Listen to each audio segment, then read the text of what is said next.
Happy Lakers are out of the playoffs day, everybody, and welcome back to Brown Bag Bets, powered by BetSperts. We are your daily dose of quick hit handicapping and sports betting picks. I'm Alex Christensen, and joining me, as always, is Mr. Andy Molitor. And before I gloat more and more about the Lakers, because that's might be the only thing I talk about today, we have joining us again for his second time on the show, the founder of PropSwap himself, Mr. Luke Pergande. How goes things, Luke? How are the Masters? Are tickets just flying off the shelves, if you will?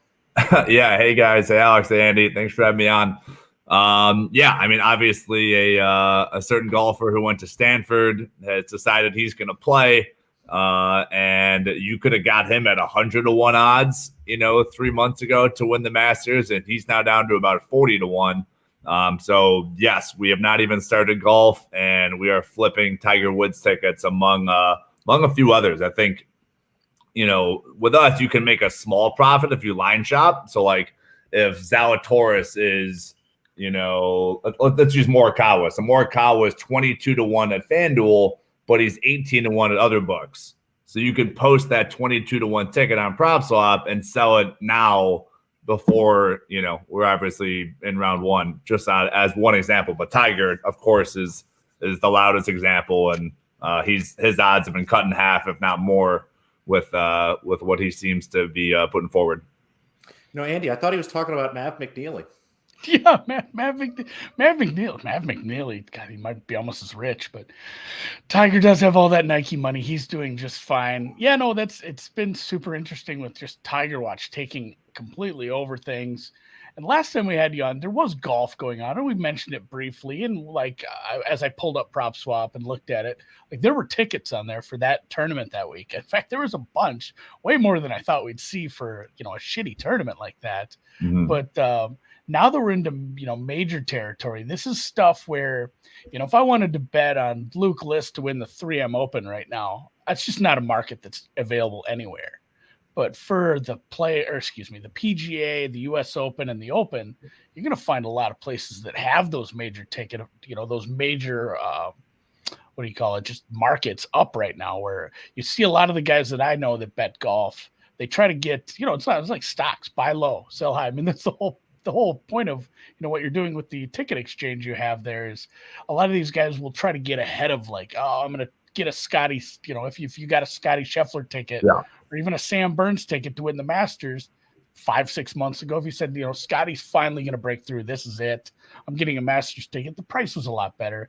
So I think that's where a lot of those guys will start doing that now. We're 6 weeks away from another major, if you want to already look to that.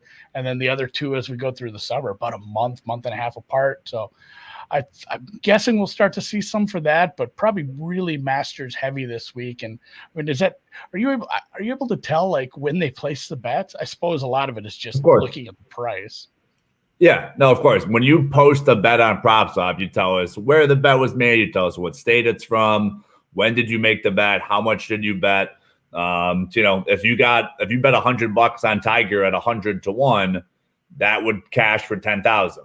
So, we'll say, all right, you can sell that for 250 right now. And then we'll say, okay, we just use the average odds of the top 5 sports books in the country. And we say, okay, your $100 Tiger bet is now worth 250. And yeah, no, I absolutely are people posting these already. But yeah, you brought up Scotty Scheffler. That's a perfect guy who you got him at 100-1. He's literally the number one golfer in the world right now. His odds are down to 15-1. To me, get rid of a Scotty Scheffler bet. I can't sell that quick enough. You're making, if you got him at 100 and the odds are now 15, which they are, you're making 7 times what you paid for it. So how many bettors this weekend are going to make 7x on their money? Very, very few.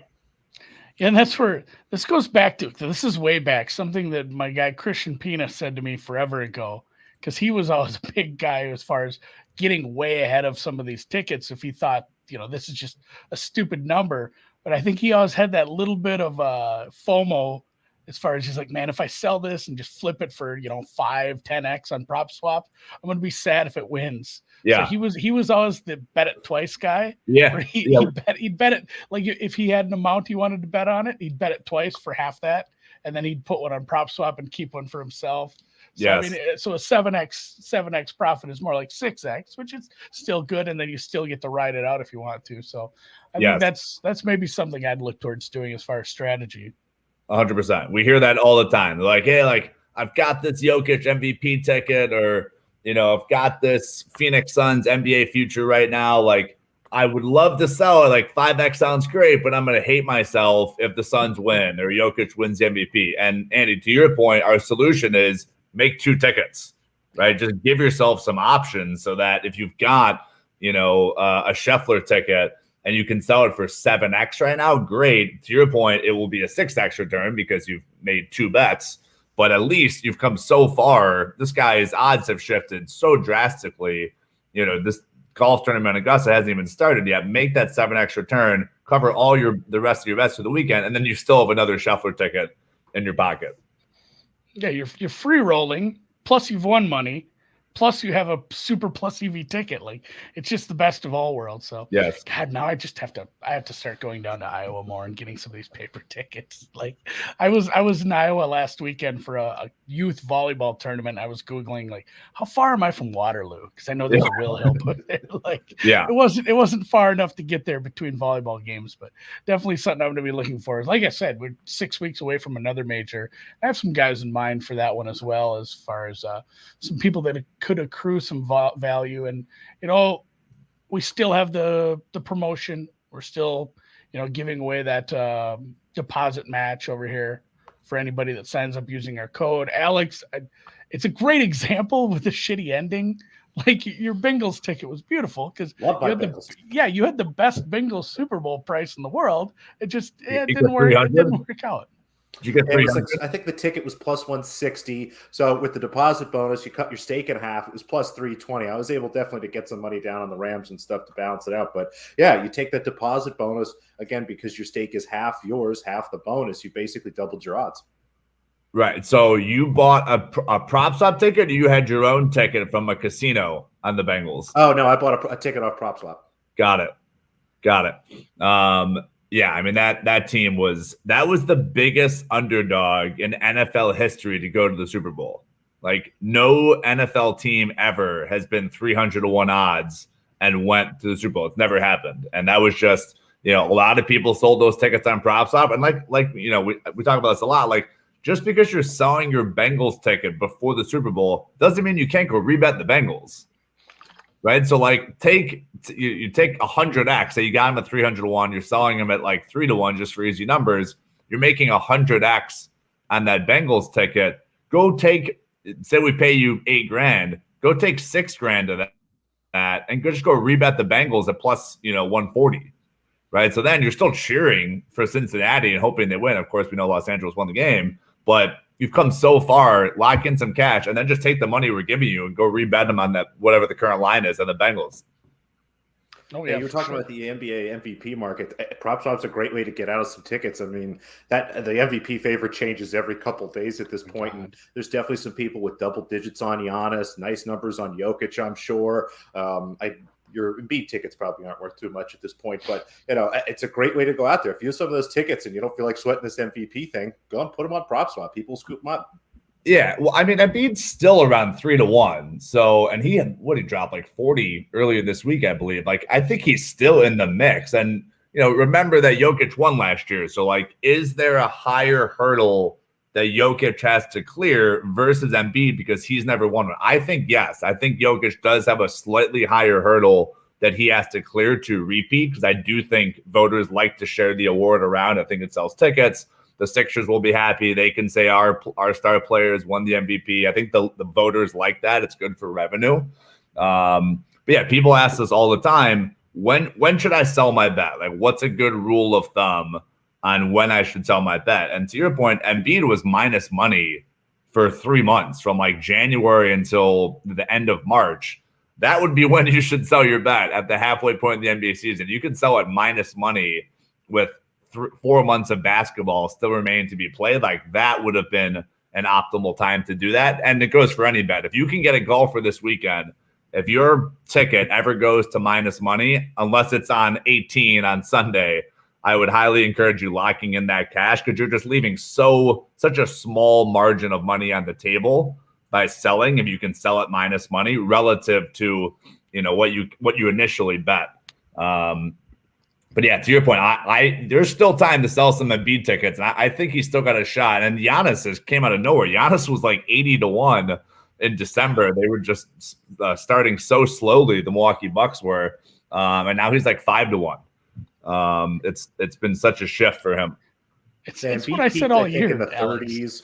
I mean, there's definitely some people with some big numbers out there. Yeah. There's nothing worse than sweating those award markets. Last year's Coach of the Year, there are people that had Monty Williams tickets just crying. Tom Thibodeau comes out of nowhere, and one of the worst Coach of the Year picks probably of all time. That was how it goes. I think we did the show, Alex, and like we just went back and forth between the two, and then you're like, and Tibbs is like right there too, but no one's gonna vote for him. And then it was like the most outstanding player award for the Final Four the other day too. Like award markets you don't want to get too deep into some of that where you have some people that maybe aren't thinking clearly on how they're voting, but and then I mean good point on the golf thing. I think that's the biggest thing you want to hammer home on golf. Unless it gets to a playoff with two men, you can't hedge golf. You just can't. Like you try to hedge somebody with the lead, somebody is going to come out of nowhere and shoot a 63 and ruin your day. I've tried doing it. Like you can't hedge golf. It's so difficult unless somebody offers a no market. And then usually those are so expensive that you need a shitload of liquidity to take advantage. So, I mean, really, this is the way to hedge a really good golf ticket is to take advantage of PropSwap for sure. Yeah. Yeah. I think, looking at last year's leaderboard. So, Zalatoris finished in second place. He was 50-1 to start the Masters last year.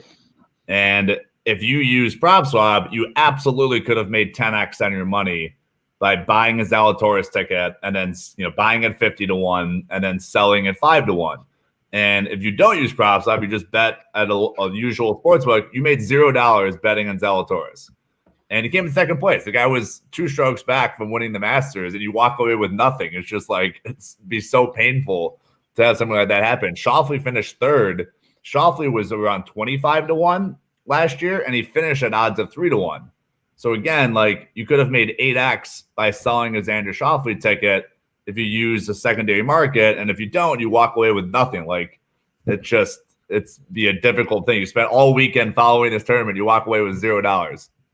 Yeah, it's putting some pain in my chest because I had an Usti ticket at 90-1 when Rahm overtook him that day. He was 90-1 pre-tournament there. I took second in all the majors except Augusta. So we had the old 90-1 and I was helping out with the show for Matchbook. And so I mean I get on the show next week and the guy's like, "Oh man, yeah, you probably bought your way out of that pretty easy." I'm like, "No, we don't have exchanges here." Like you guys could have just absolutely bought your way out of that. It's like you don't have that option. But yeah, that would have been a good way to do things. As he was up by a couple strokes, I probably could have sold that ticket for even money at that point. So before we let you go, anything else worth mentioning? I mean, I did mention promo code BetSperts. 100% deposit bonus, like real quick, like there's a Tiger 50-1, it's $200. You deposit $100 with the promo code. Luke here pays the other half of it essentially, and you have Tiger at 100-1. Those 100-1s are gone unless you go buy that ticket. So there's only one, so somebody go grab it. Exactly. If you use that deposit bonus, you're literally getting Tiger Woods at 101 odds. Like that's the best price in the universe. A lot of Scheffler tickets getting posted. Some JT at 10-1. So if you use our bonus, you're getting 20-1 on Justin Thomas. That's an amazing price. Cameron Smith, same situation. He's 12. If you use the bonus, you're getting 24-1. Brooks, you can get Brooks at 14. Use the bonus, you're getting 28-1. So I mean this is the time. Like we hear all the time. Well, PropSwap and futures, like it takes a long time for these bets to increase in value. Of course, the Cincinnati Bengals, they were 300-1 in September. It takes 5 months for that bet to be in the money, right? From September to the first week of February. I get it. But in this situation with golf, it's literally happening in 2 days. So, these long shots will be available now Wednesday, Thursday, and then they get into the money in 2 days. So this would be the time to jump on a secondary market. Golf is built for PropSwap. Yeah, for sure. Especially the timing. People want that instant buck. They don't want to wait 5. I mean, there are plenty of people with patience. I have patience, but it's a lot more fun when you can flip a ticket in 3 days. Of course. So, cool. Well, thanks a lot for joining us again, Luke. Enjoy the Masters, man. Enjoy these next 4 days. Enjoy the NBA playoffs next week, and we'll talk again sometime. Thanks, guys. You too. Thanks for having me on. We're usually on we're on the StreamYard today, so I don't have my side banner, and I've lost my place because I closed the tab. I'm not even sure what sport I want to do next. We'll do some picks here to close it out. You don't get to choose. I almost said close it out for the week. Does it feel like a Friday? No. The Lakers missed the playoffs, so everything is new. Everything is beautiful. I might have to get a Lakers miss the playoffs. Maybe I could do that. I'll get a jersey with the personalized in the back. Playoffs jersey. Oh yeah, like with this year on the back of it, and it says eliminated in the name tag instead. Hey, I'll get the name will be eliminated, and then for the number I'll try to put 22. This year's number on it. Ooh. Yeah, that is a very, very heavy dose of Schadenfreude to use on a custom jersey, but I like it a lot. I will have a ton more Masters bets eventually today. I have a bunch lined up. I have a couple that I've already talked to people in the deep dive DGens Discord a little bit about last night. I have some that are going to be over in the BetSperts Golf Discord for sure. I'll write an article. I'll talk about more. Really, Zalatoris 35-1 is the only outright I'm sitting on. I haven't even really posted that. I've been so damn busy. Just been a busy week getting ready for the Masters. But Sam Burns top 20. I use a couple of things when I'm looking for guys to bet, and he meets so many of these. And then also at the same time, you can do something where you take maybe I want to call it like not a wisdom of the crowd, but a compilation of sharp odds from sharp books that let you win $1 million on the Masters, and then take some odds from some more recreational books. I don't say that in a negative connotation.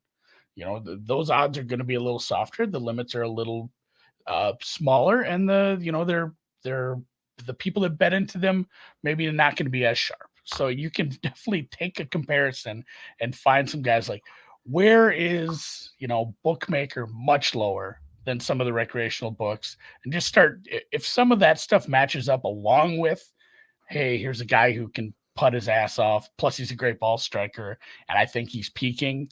Like, that's just the perfect storm for a Sam Burns bet. So Sam Burns top 20 plus 150.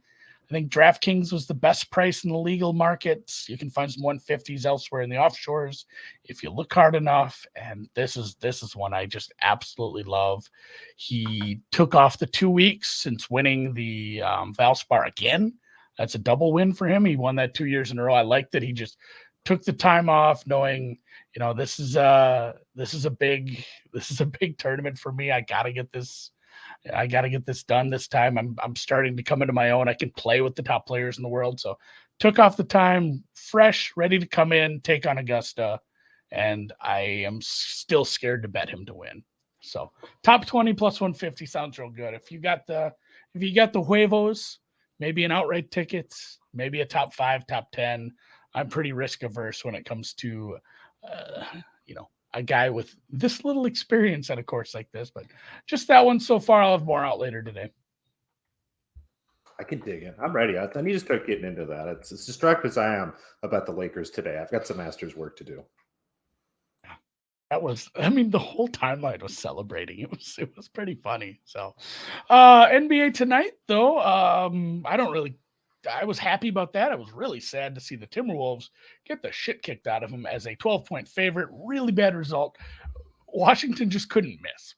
I watched part of that game. Washington was just hitting everything. Sometimes that's, it's a game of runs, and it was 4 quarters of runs for Washington, but we digress. We move on to tonight, and you've got a couple of looks in the association as we wind things down here. Yeah, yesterday, kind of funny. A 1-0-1 day, I think, had a miracle push in the Hawks-Raptors game with our over there, and got the Jazz-Grizzlies over. Very, very comfortable. But a couple looks today in the association, a small slate, 5 games. So, of course, I picked at least 2 of them. Like the Pistons tonight.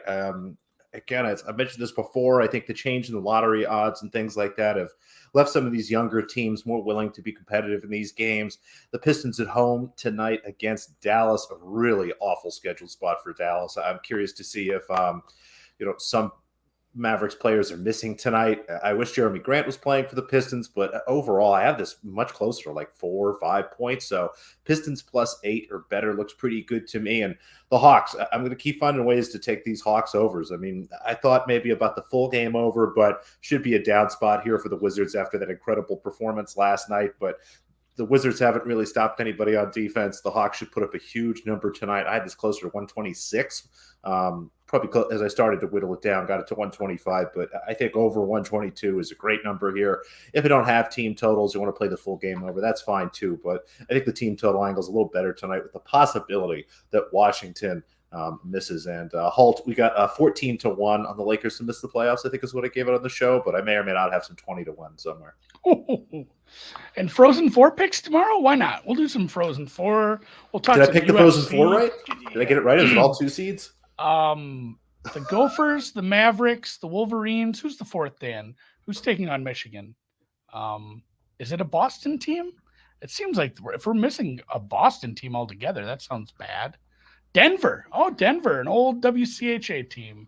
Maybe CCHA. I do not recall, but only one Denver, Michigan, and then the other Denver, Michigan's one semifinal, and then grudge match, Minnesota, the Hot Dish Cup not tonight, tomorrow. The big rivalry. Yeah, Gophers versus Mavericks, Cato versus the Cities. Denver's a great squad too. State? Like it is going to be a good Frozen Four. We'll get into that. WCHA was correct. Thank you, Soccer Picks Club, and I felt like I misspoke, and you ever do that on air? You feel like you're saying something that's not correct, and you feel like an asshole, and it just messes with your head.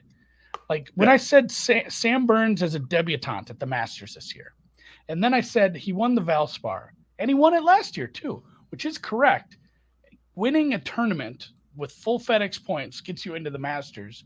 And I said to myself, no, why wouldn't he have played the Masters last year then? Was he hurt? I had to go look at the schedule while you were talking. The Valspar was at a different time last year. It was in May. So he literally won the exact same tournament twice since the Masters has been played before, since last year's Masters. He's won 2 Valspars since we last played at Augusta in May and then again here in March. So, and he won Sanderson Farm. So Sam Burns has won a few tournaments. He's in several different ways. So it made me feel better that I was correct. Soccer, UCL, just because it exists. I'm usually pretty good about betting both games. I just don't have anything for the other one. And this one is, I'm even a little tentative with this one. I watched the match the other morning against my Brentford Bees. What a performance by them. I mean, that was just the Bees playing at their 100% level. And then once Chelsea was down, it just kind of got ugly. But yeah, Chelsea coming off a really ugly loss, but in a much more important spot here. Losing a league match like that is never good, but against Real Madrid here, this is a big one as we start we're in knockout play. This is a home match, and getting a decent money line on them. I like them to bounce back. Yeah, Havertz, any goal scorer. I don't know what that price will be for the young German. I did see one book was boosting that. I saw somewhere across the timeline there was a boost on Kai to score where you're getting like, I think 3-1 maybe, which was a little bit better price. The other one's tough because it's Bayern on the road, and they're big road chalk. Like, why is the total only 3 in the Villarreal one? Yeah, it's every Bayern total is 3.5. I've never seen it 3. It's never 3. Yeah, I don't know. Maybe just a lot of these. I looked at Villarreal results. A lot of them were lower scoring. So maybe that's the game plan. If someone has a bet in that, I'd be willing to place it if they put it in the chat because I like to play both of them. But a lot of the results were some lower scoring teams. So your Bayern money line plus under 4.5. I don't hate that. And under in a Bayern game, let's get weird. But yeah, they're like I have decimal odds up, so it's plus 1.6, which is what? Yeah, minus 190. Minus 194. I don't know, somewhere around there. Minus 190. 190 we'll call it that. And they're That's tough. That's tough to lay something like that on the road, even in a knockout one, because I mean Bayern can just draw here, go home for the second leg, beat the shit out of this team, and move on with their life. So I don't have a play in that one. So just Chelsea money line for me. And that takes us back to beautiful Charleston. Charleston 1 or Charleston 2. Is there just the one Charleston this year? I'll have to go look. I'm not sure how many Charlestons there are. But just the one Charleston. One. There might be another one. I don't know. I think those were like fill-in tournaments, weren't they? Just to fill the schedule in last year with the COVID stuff, and the Sunshine Double was split up weird. So, all right, Charleston. It's a mess. But yeah, a couple picks in Charleston. Nothing in Bogota. Again, the clay tournament down there keeps going. One of our outrights lost Schmedlova, but we still have Osorio Serrano fighting for us hard there in the altitude. But 2 plays in Charleston, an underdog again, going to kind of keep playing these. Linda Fruvertova goes against Belinda Bencic. Now, Bencic showed a lot of heart and determination winning her first round match. Loses the first set to Wang Jinyu, and I think was down a break in the second set. Fights all the way back to win that match. So maybe she's here and playing seriously, so we don't quite have that edge today. But I really like Fruvertova. She's a young player. Again, one of these kind of, I think she's only 18, maybe 17, but one of these teenagers that we've seen on the tour time and time again over the past couple years pop up and just blow through some of these smaller tournaments. Now, it's a 500. It's not maybe a smaller tournament, but Fruvertova is somebody who's going to start winning events in the WTA Tour at some point.